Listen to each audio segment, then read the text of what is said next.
Hello students. आज हम discuss करेंगे एनवायरमेंटल साइंस के यूनिट 4 के बारे में, जिसका नाम है बायोडाइवर्सिटी एंड कंजर्वेशन।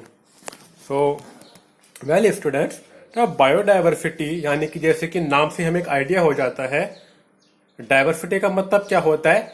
विविधता। और बायोडाइवर्सिटी मतलब कि बायोलॉजिकल विविधता, यानी कि जब किसी जगह में कई सब प्रकार के पेड़ पौधे होते हैं, जीव जंतु होते हैं, तो हम उसे कहते हैं बायोडाइवर्सिटी।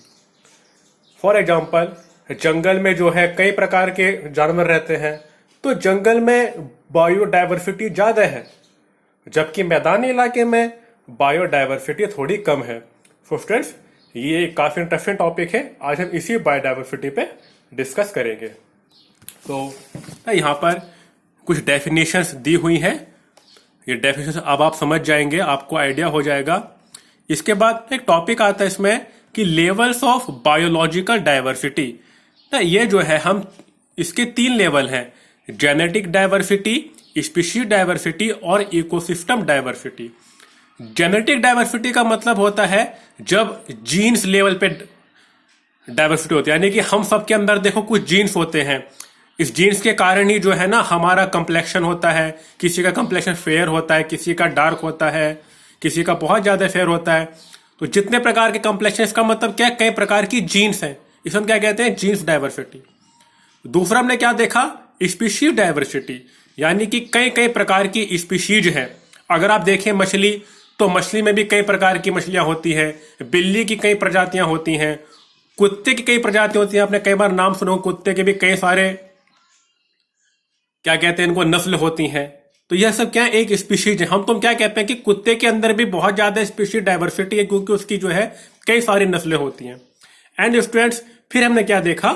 इकोसिस्टम डाइवर्सिटी, यानी कि अलग अलग प्रकार के इकोसिस्टम होते हैं। जमीन का इकोसिस्टम अलग हो गया, पानी का इकोसिस्टम अलग हो गया, हवा का इकोसिस्टम अलग हो गया। अब स्टूडेंट्स, इसके बाद एक टॉपिक आता है बायोजियोग्राफिक जोन्स ऑफ इंडिया।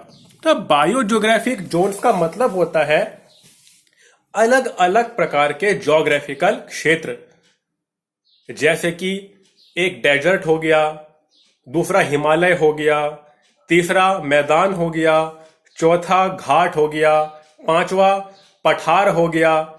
सो ये सब क्या है? ये सब कहते हैं बायोजियोग्राफिकल जोन्स। सो स्टूडेंट्स, हमारे इंडिया में ऐसे 10 प्रकार के बायोलॉजिकल जोन्स हैं, जिसके नाम मैंने आपको नोट्स में दिए हुए हैं। इधर आप देख सकते हैं। एक एग्जांपल के तौर पर बताओ, जैसे कि सबसे पहले हम क्या देखते हैं? ट्रांस हिमालय। इसमें कौन सा इलाका आता है? लद्दाख का और तिब्बत के पठार का। ऐसे ही क्या है, हमारे यहां 10 बायोलॉजिकल जोन्स हैं। अब स्टूडेंट्स, अगर हम बात करें तो हमारा जो उत्तराखंड देहरादून है, वो आपका आएगा इस हिमालय बायोजियोग्राफिकल जोन में। अब ये जो 10 बायोजियोग्राफिकल जोन्स आप देख रहे हैं, ये कौन कौन से इलाके में होते हैं, इसके बाद थोड़ा सा डिटेल में मैंने आपको दे रखा है, और इधर आप देख सकते हैं स्टूडेंट्स। और ना, ये जितने भी बायोजियोग्राफिकल जोन्स हैं, हर किसी के अपनी अपनी अलग अलग पेड़ पौधे होते हैं, सब में अलग प्रकार के जीव जंतु होते हैं। ताकि आप लोगों को थोड़ा इसमें इंटरेस्ट बना रहे, मैंने साथ में एक फोटो भी प्रोवाइड कर रखी है। इधर आप देख रहे हैं, ये जो पशु है, ये ट्रांस हिमालय क्षेत्र का पशु है, यानी कि जो कि लद्दाख क्षेत्र में पाया जाता है। एंड उसमें जो सेकंड है हमारा दी हिमालय रीजन, इसमें हमने क्या देखा है? मोनाल। और आपको पता है कि जो मोनाल है, ये हमारे उत्तराखंड की स्टेट बर्ड है। हमारे जो उत्तराखंड और हिमालय रीजन में आता है। सो बेटा, इस प्रकार से जो है 10 अलग अलग प्रकार के बायोजियोग्राफिकल जोन हैं। मैंने सबके बारे में आपको थोड़ा थोड़ा डिस्क्राइब कर दिया है, ये आपको अपनी नोटबुक में लिखना भी है। हम देखेंगे नॉर्थ ईस्ट में क्या पाया जाता है? गैंडा पाया जाता है। जो ये आपके तटीय इलाके होते हैं, इसमें मैंग्रोव के पेड़ पाए जाते हैं। इस प्रकार से है।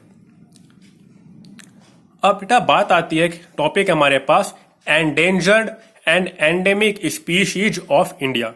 एंडेंजर्ड एंड एंडेमिक स्पीशीज का मतलब क्या है? एंडेंजर, यहाँ पे डेंजर का मतलब क्या होता है? खतरा, यानी कि वो प्रजातियां जिन पे खतरा मंडरा रहा है। जो कि किसी भी समय विलुप्त हो सकती हैं, उन्हें हम कहते हैं एंडेंजर्ड स्पीशीज।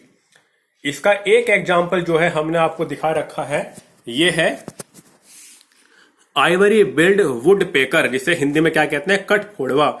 ये एक एंडेंजर्ड स्पीशीज है क्योंकि इसका अस्तित्व खतरे में है। फिर दूसरा हमने आपको क्या बताना है, एंडेमिक स्पीशीज। एंडेमिक स्पीशीज क्या होती है? एंडेमिक स्पीशीज अब ऐसी स्पीशीज होती है जो कि किसी विशेष क्षेत्र में ही रह गई हैं। अब वो सब जगह नहीं पाई जाती हैं, वो सिर्फ किसी विशेष क्षेत्र में ही रहती हैं, उन्हें कहते हैं एंडेमिक स्पीशीज। फॉर एग्जाम्पल हमने आपको यहाँ पे दिखा रखा है कश्मीरी स्टैग, जो कि सिर्फ कश्मीर के रीजन में पाया जाता है। आपको इंटरेस्ट दिखाने के लिए मैंने इसमें एक फोटो भी दे रखी है।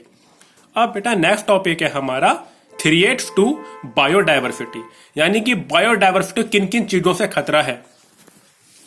बायोडाइवर्सिटी यानी कि किसी क्षेत्र में जितने भी पेड़ पौधे हैं, जितने जीव जंतु, उनको खतरा कब होता है, इसे कहते हैं थ्रेट्स ऑफ बायोडाइवर्सिटी। तो इसमें क्या क्या हो सकता है भाई? जब क्लाइमेट चेंज होगा तो हो सकता है कि पेड़ पौधे सर्वाइव ना कर पाए, हो सकता है कि कुछ जीव जंतु खाने के लिए ना मिले, भूखे मर जाएं। और क्या खतरे हो सकते हैं बायोडाइवर्सिटी को?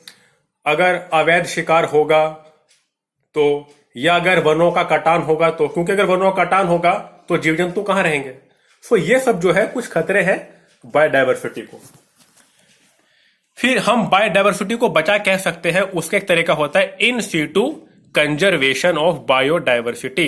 इसका मतलब क्या होता है, हम यानी कैसे हम कंजर्व कर सकते हैं बायोडाइवर्सिटी को? It is the process of conserving all the living species, specially the wild and endangered species in their natural habitats. Natural habitats का मतलब क्या होता है? किसी भी जीव जंतु का जो प्राकृतिक निवास स्थान होता है उसे कहते हैं हम लोग क्या, हैबिटेट। जैसे कि मछली का प्राकृतिक स्थान क्या होता है, पानी। तो पानी जो है वो मछली का हैबिटेट है। अगर हम मछली को कंजर्व करना चाहते हैं, हम मछली की प्रजाति को बचाना चाहते हैं, तो हमें कोशिश करनी होगी कि हम मछलियों को उनके पानी में सुरक्षित रहने दें। इसी प्रकार बंदर है, बंदर कहाँ रहता है, पेड़ पर। तो पेड़ जो है बंदर का एक प्राकृतिक निवास स्थान है, और हम ये कह सकते हैं दैट जो पेड़ है वो बंदर का हैबिटेट है। अगर हम बंदर की प्रजाति को सुरक्षित रखना चाहते हैं तो हमें कोशिश करनी चाहिए कि हम उनके लिए पेड़ ना काटें, पेड़ बने रहें ताकि बंदर सुरक्षित रहे। सो स्टूडेंट्स, ये सब इस टॉपिक के बारे में मैंने थोड़ा सा आपको समझाया है। जब आप नोट्स पढ़ेंगे आपको अच्छे समझ में आ जाएगा।